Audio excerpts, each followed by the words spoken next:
Assalamualaikum warahmatullahi wabarakatuh. Alhamdulillahirabbil alamin.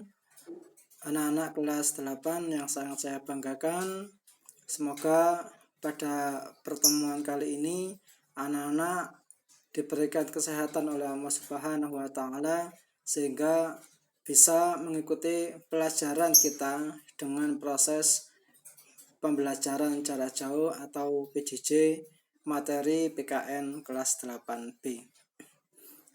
Semoga anak-anak tetap memperhatikan protokol kesehatan, memperhatikan 5M, yaitu memakai masker, mencuci tangan, menjaga jarak, mengurangi mobilitas, dan yang terakhir adalah menghindari kerumunan. Anak-anakku kelas 8B, minggu kemarin anak-anak sudah saya kasih tugas menggambar dan melafalkan Pancasila. Kita tahu kemarin sebetulnya tidak hanya asal gambar, bahwa Pak Pugu itu kok memberi tugas menggambar dan melafalkan untuk apa. Nah, hubungannya dengan materi kita pada pertemuan kedua ini. Jadi ketika anak-anak sudah melafalkan Pancasila, sudah menggambar, setidaknya anak-anak hafal lah Pancasila. Setiap hari mulai SD dulu juga sudah sama-sama kita hafal. Jadi pada pertemuan kita kali ini adalah menelaah Pancasila sebagai dasar negara dan pandangan hidup bangsa. Sebelum kita melanjutkan ke pertemuan berikutnya, nanti anak-anak harus hafal Pancasila ini. Yang belum kemarin saya tunggu untuk mengumpulkan pelafalan Pancasila dengan baik dan benar.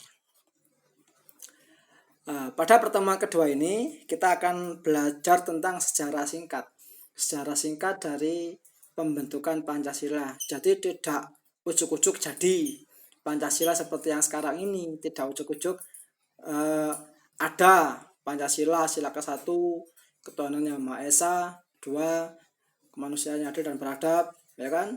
Tapi ada beberapa proses, ada sebuah proses yang perlu kita ketahui sehingga ternyata Pancasila itu memang sebegitu pentingnya bagi bangsa Indonesia. Kita kaji dulu tentang Pancasila itu sendiri. Nama Pancasila kita ambil dari bahasa Sanskerta, terdiri dari 2 kata, yaitu ada panca dan ada sila.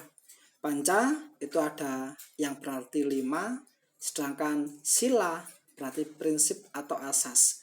Jadi Pancasila secara keseluruhan ada 5 pedoman atau pandangan rakyat Indonesia, pedoman hidup bangsa, negara, bangsa Indonesia itu ada 5 asas atau 5 sila.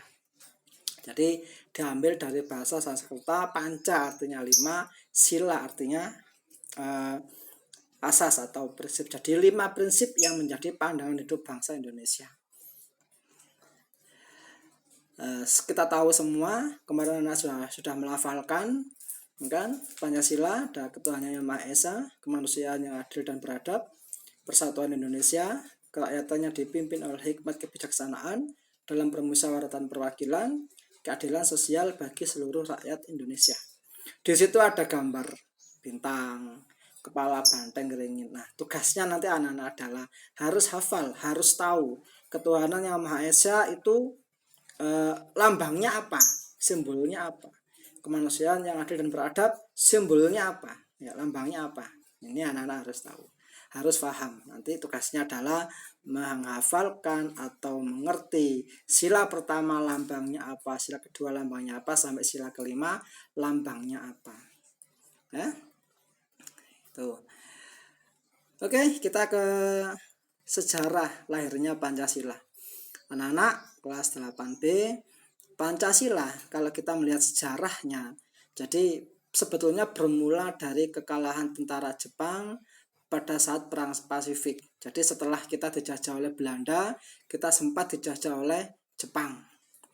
Tapi sebelum nggak lama, sekitar 3,5 tahun menjajah Indonesia, Jepang kalah oleh tentara sekutu pada Perang Pasifik, pada saat Perang Pasifik. Jadi Maka untuk menarik simpati masyarakat Indonesia pada waktu itu, supaya Indonesia secara total mendukung peperangan dari negara Jepang, maka pihak Jepang menjanjikan kemerdekaan Indonesia, menjanjikan kemerdekaan bangsa Indonesia sebagai negara yang merdeka atau sebagai hadiah. Maka dibentuklah sebuah lembaga atau sebuah badan untuk mempersiapkan kemerdekaan tersebut.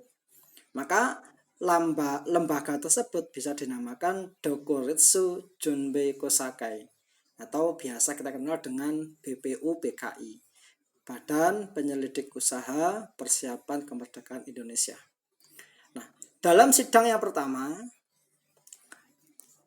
BPUPKI dilaksanakan pada tanggal 24 Mei 1945 sampai 1 Juni 1945, tepatnya bertempat di Gedung Choesung-in atau yang sekarang menjadi Gedung Pancasila. Ini khusus membahas tentang dasar negara bangsa Indonesia. Ada beberapa pengusul yang mencetuskan ideologi atau mencetuskan Pancasila yang akan digunakan sebagai dasar negara Indonesia. Yang pertama ada Bapak Muhammad Yamin, yang kedua ada Mr. Supomo, dan yang ketiga adalah Insinyur Soekarno. Apa saja yang dicetuskan oleh Muhammad Yamin, Supomo, dan Soekarno? Nah, rumusan pencetusan Pancasila dari Bapak Muhammad Yamin itu dicetuskan pada tanggal 29 Mei 1945. Bunyinya adalah satu ketuhanan yang Maha Esa, kebangsaan persatuan Indonesia, rasa kemanusiaan yang adil dan beradab, kerakyatan yang dipimpin oleh hikmat kebijaksanaan dalam permusyawaratan perwakilan, dan keadilan sosial bagi seluruh rakyat Indonesia. Ini 5 dasar yang diusulkan oleh Bapak Muhammad Yamin. Maka pengusul kedua adalah Mr. Supomo pada tanggal 31 Mei 1945 dengan konsepnya adalah persatuan, kekeluargaan, keseimbangan lahir dan batin, musyawarah, dan yang kelima adalah keadilan rakyat. Maka pada tanggal 1 Juni 1945 Insinyur Soekarno menyetuskan ini adalah Pancasila dengan konsep yang diberikan adalah yang pertama kebangsaan Indonesia, kedua internasionalisme dan peri kemanusiaan, yang ketiga mufakat dan demokrasi, keempat kesejahteraan sosial, dan terakhir ketuhanan yang Maha Esa. Maka kita kenal sampai sekarang pada tanggal 1 Juni diperingati sebagai hari lahirnya Pancasila. Kok tidak sesuai Pak dengan yang sekarang? Iya, karena ketika rumusan ini masih dikaji lagi, masih digodok lagi, maka dijadikanlah bentuk yang sekarang dengan melalui beberapa proses. Nah, setelah perumusan ketiga tokoh tersebut, maka pemerintah pada waktu itu menerbitkan dokumen penetapannya dengan melihat rumusannya pertama, mengacu kepada Piagam Jakarta pada tanggal 22 Juni 1945. Yang kedua membentuk rumusan yang kedua, yaitu pembukaan UUD 1945 pada tanggal 18 Agustus 1945. Yang ketiga, rumusan yang ketiga yaitu Muqaddimah Konstitusi Republik Indonesia Serikat atau RIS pada tanggal 27 Desember 1945. Yang keempat adalah rumusan yang keempat Muqaddimah UUD S pada tanggal 15 Agustus 1950. Dan yang kelima adalah rumusan kedua yang dijiwai oleh rumusan yang pertama, merujuk pada Dekret Presiden 5 Juli 1945.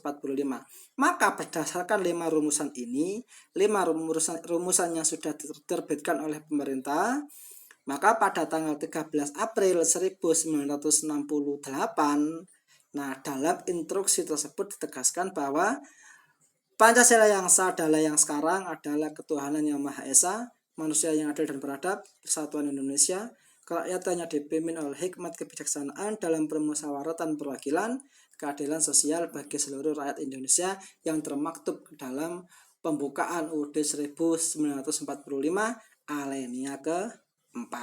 Nah, bahkan UUD pun ini anak-anak harus hafal supaya apa? Betul-betul menjiwai, betul-betul meresapi bahwasanya kita adalah negara yang berideologi Pancasila, negara yang memiliki dasar yaitu Undang-Undang Dasar 1945. Oke anak-anak, jadi sepintas ulasan yang sudah saya utarakan tadi, semoga nanti anak-anak bisa mempelajarinya secara online, artinya tidak sekali dua kali dipelajari dibuka, tapi untuk menambah perbendaharaan materi selain di buku, anak-anak bisa melihat di video ini. Jadi supaya anak-anak ketika nanti ada pertanyaan-pertanyaan bisa menjawab dengan tepat. Itu aja mungkin yang perlu saya sampaikan pada pertemuan kita yang kedua. Semoga bermanfaat, tetap semangat dan harus menjaga kesehatan. Wal muwaffiq ila aqwamit thoriq. Wassalamualaikum warahmatullahi wabarakatuh.